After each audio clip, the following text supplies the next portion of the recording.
tentang disebut tesis saja sudah gak bisa.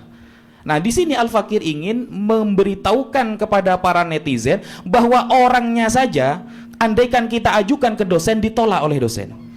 Kenapa? Karena karyanya ini sangat banyak yang bertentangan dengan standar-standar ilmiah. Ini beneran. Al-Fakir di pesantren dulu jurusan tafsir hadis, Ustaz.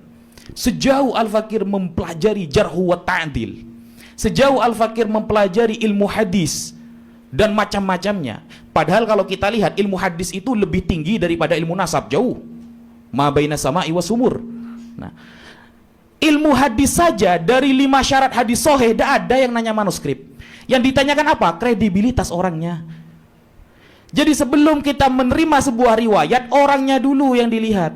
Kalau orangnya sudah hasil comot-comot Google, pendapat ulama ditolak, tidak pernah ada ketikan fikoh dari siapapun, tidak pernah ada julukan mausuk dari siapapun, tidak pernah. Ya. Lalu menolak para ulama yang sudah tingkat muhakkik mazhab Syafi'i, Al-Imam Ibnu Hajar Al-Haytami. Kalau di dalam Basul Masail kita dengar kalimat Ibnu Hajar, kita gemeter, Pak. Langsung taslim kalau kita. Jadi kalau Imam Ibnu Hajar saja ditolak, berarti Hajar beneran dia, Pak. Ya. Seperti itu kira-kira. Nah, ketika orang ini kredibilitasnya sudah tidak bisa dipercaya, maka tidak usah baca karyanya, percuma. Al-Imam Al-Khatib Al-Baghdadi punya kitab Al-Faqih wal Mutafaqih. Beliau mengatakan man ta'allama minal awraq yuqalu lahu sahafi falaysa bi'alim. Orang yang hanya belajar dari buku tidak bisa disebut alim, itu hanya sahafi, tukang-tukang buka buku. Wa innamal ilmu bita'allum min afwahil ulama. Ilmu itu bisa didapatkan langsung talaki dari lisan para ulama. Pernahkah dia belajar ilmu nasab? Pernahkah punya guru ilmu nasab?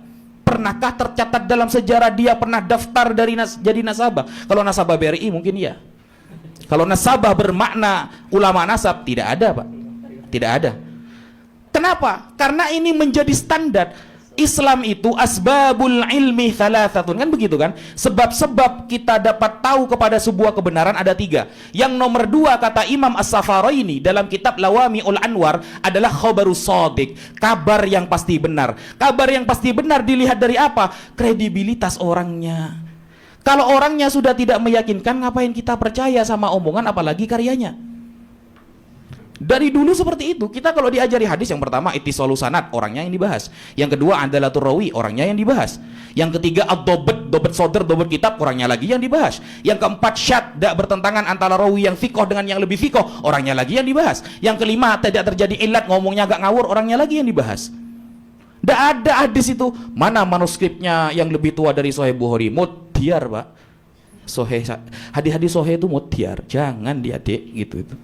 Ya. Kenapa? Karena bisa hilang semua. Nah, kenapa kemudian ilmu nasab yang jauh di bawahnya ilmu hadis, kemudian sok-sokan mau nanya manuskrip kitab sezaman, dan orang pertama kali yang melanggar tentang aturan sezaman adalah Kiai Imaduddin sendiri. Kita buktikan. Ketika Kiai Imaduddin ingin memindah nasab Sunan Gunung Jati, saudara, ya, yang awalnya beliau memiliki manuskrip tahun 1033, beliau manuskripnya tahun 1033, mau dipindah dari Ubaidillah kepada Musa Al-Kadzim. Musa Al-Kadzim wafatnya tahun 183 Hijriah. Antara 183 mau dinaikkan ya kepada 1033 yang berarti abad 11 awal, itu terpaut 850 tahun. Coba kita tanya, mana manuskrip zamannya? 850 tahun terpaut, kita tunggu sampai kita poligami semua. Gak mungkin bisa, saudara, gitu. Kan mending balik ke Ubaidillah 550 tahun kan, dipindah ke Musa Al-Kadzim jadi 850. Seperti itu. Jadi ketika dia menetapkan syarat kitab sezaman, maka dialah orang pertama kali yang melanggar aturan itu sendiri. Atau ketika dia menjelaskan Al-Imam Ali Al-Uraidi punya anak yang bernama Muhammad, yang wafat pada tahun 230 Hijriah, punya anak lagi yang bernama Isa, wafat pada tahun 270 Hijriah, tapi berdalil pakai kitab abad ke-6, kan luwet. Yang dipakai Tahdzibul Ansab, yang dipakai Al-Syajarah Mubarakah, abad ke-5 ke-6, yang dihukumi adalah orang abad ke-3. Kan dilanggar sendiri berarti aturan kitab sezamannya. Ini namanya blunder, standar janda, saudara. Ya. Memberi aturan tapi dilanggar sendiri. Makanya tidak heran ketika suatu saat Kiai Imad mempercayai, bahkan dengan tegas dia mempublikasikan keterangan bahwa ada Mufti Yaman Syamsuddin bin Syarafuddin membatalkan nasab Ba'alawi, padahal itu dari akun Facebook palsu. Secepat kilat dia langsung membatalkan. Coba ketika ada Imamul Yaman yang resmi menyatakan nasab Ba'alawi sahih, oh dipikir dulu. Bahkan dia memberikan stadiat janda kepada pentahkik Ba'alawi. Saya kasih contoh. Dia mengatakan kalau ada kitab ditahkik oleh kalangan Ba'alawi, maka perlu dicurigai, kata dia.